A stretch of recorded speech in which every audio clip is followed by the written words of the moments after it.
अस्सलाम वालेकुम, फ़हमी सिद्दीकी आप तमाम दोस्त अब आपके साथ हाज़िर ख़िदमत है। फ़हमी सिद्दीकी इन्वेस्टर मैनिया से आप तमाम लोगों के लिए टीआरजी का रिव्यू और डिस्कशन लेकर आए। टीआरजी का रिव्यू और डिस्कशन करने से पहले थोड़ा-सा हम आपको अपने बारे में इंट्रोड्यूस करवा दें। बहुत सारे लोग तो हमें ऑलरेडी जानते हैं, लेकिन कुछ लोग ऐसे भी हैं जो नहीं जानते। सो उनके लिए एक शॉर्ट सा ब्रीफ सा इंट्रोडक्शन। हम एक छोटी-सी रिसर्च टीम के साथ काम कर रहे हैं और हमारी ये जो रिसर्च टीम है बहुत डेडिकेटेड है। अल्हम्दुलिल्लाह हमारी ये team day on day basis पे तकरीबन 12 से लेकर 18 घंटे डेली बेसिस पे आप लोगों के लिए काम कर रही होती है। और ये जो टीम काम कर रही होती है, इन ये कभी कोई सैटरडे, कभी कोई संडे, कभी कोई ईद मिलादुन नबी, कभी कोई इस तरह के डेज़ को मैटर नहीं करती।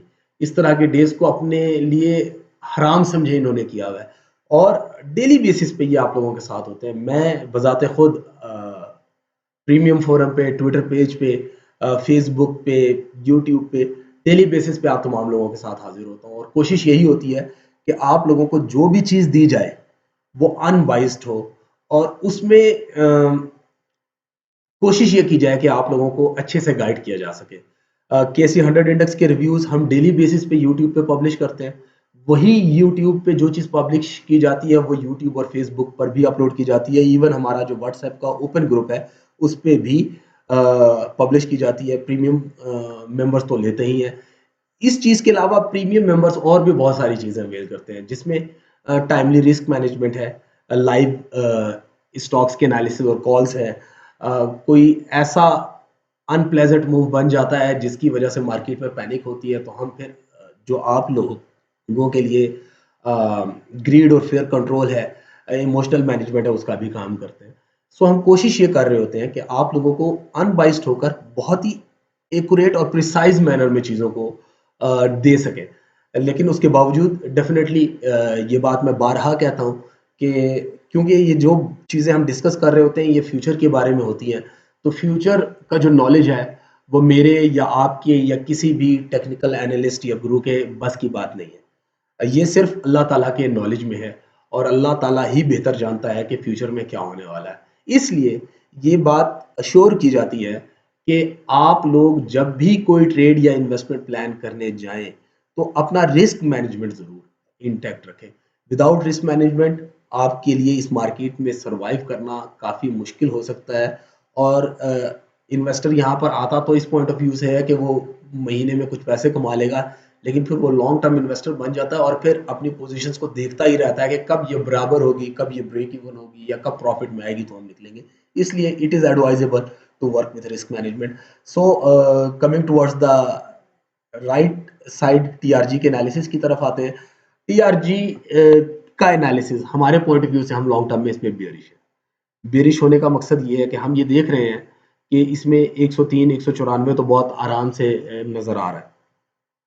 हमने अपने प्रीमियम फोरम पे जब ये 132 के राउंड ट्रेड कर रहा था तो एक दफ़ा सेल ऑन स्ट्रेंथ की कॉल सजेस्ट की थी। इसने 115 तक का एक डाउन साइड का स्पाइक लिया था, फिर अपसाइड के ऊपर इसमें एक मूवमेंट बन गई थी जिसमें और फिर हमने यहाँ पे एक बाय कॉल भी सजेस्ट की थी 121 के राउंड, जिसके लिए 138 का टारगेट दिया था, लेकिन इसने 132 या 135 के राउंड हाई बनाया था जहाँ पे हमने ये एडवाइस किया था कि पार्शियल प्रॉफिट टेकिंग कर लेनी चाहिए और बाकी जो होल्डिंग है उसको रिस्क मैनेजमेंट करें।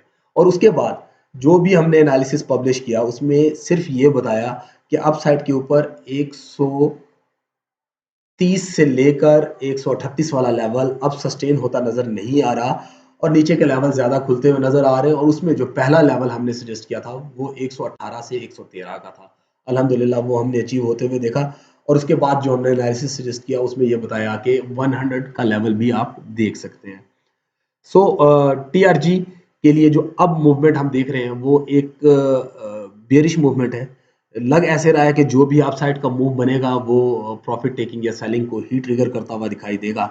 डाउन साइड्स के ऊपर मल्टीपल सपोर्ट्स हैं, लेकिन वो मल्टीपल सपोर्ट्स बियर्स को सिर्फ शॉर्ट कवरिंग के लिए पुश करते हुए दिखाई दे सकेंगे। ऐसा नहीं लग रहा कि वहां पे कोई बहुत एग्रेसिव बाइंग होगी और अगर कोई बाइंग होगी तो वो भी सिर्फ और सिर्फ शॉर्ट लिव्ड होगी। यानी जिसने बाय किया वो कुछ ऊपर जाएगा तो प्रॉफिट टेकिंग कर लेगा। कोई लॉन्ग टर्म इन्वेस्टमेंट के पॉइंट ऑफ व्यू से इसमें बाइंग होती भी नजर नहीं आ रही। ये यहाँ पे एक ब्लू से कलर की एक लाइन है, ये मूविंग एवरेज 200 है डेली टाइम फ्रेम पे।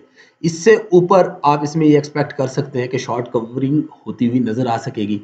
लेकिन अगर ये लेवल टूट जाता है तो फिर बहुत सारे नीचे और लेवल खुल जाएंगे। हम ये भी एक्सपेक्ट कर रहे हैं कि अपसाइड के ऊपर अगर कोई भी मूव बनता है और कोई भी बहुत एग्रेसिव रिकवरी आती है तो वो 148, 159 या 160 से ऊपर सस्टेन करते हुए नजर नहीं आ रही। डाउन साइड के ऊपर 81, 66 और 51 या 55 51 या 50.50 वाला लेवल भी हम ओपन देख रहे हैं। But definitely this would not come in a day. ये आप लोगों को हमने आगाह करने के लिए किया कि इसमें आप लोग कॉशियस अप्रोच के साथ ही अडॉप्ट करते हुए, कॉशियस अप्रोच को अडॉप्ट करते हुए ही काम करें। और अगर बाइंग करनी हो तब भी रिस्क मैनेजमेंट को इंटैक्ट रखें, और साथ में जब प्रॉफिट बने तो प्रॉफिट टेकिंग जरूर करें। प्रॉफिट टेकिंग नहीं करनी तो स्टॉप लॉस को ट्रेल करें और ऐसे लेवल पर ले जाएं जहां पे आपको लॉस ना हो। सेलिंग करनी है तो तब भी आपको स्ट्रैटेजी यही रखनी चाहिए कि आपका रिस्क मैनेजमेंट इंटैक्ट हो। लेकिन क्योंकि बाइस्ड हमारा सेल ऑन स्ट्रेंथ की तरफ है, बियर्स की तरफ ज्यादा है, तो अगर आप थोड़ी थोड़ी पोजीशंस करके हर अपसाइड्स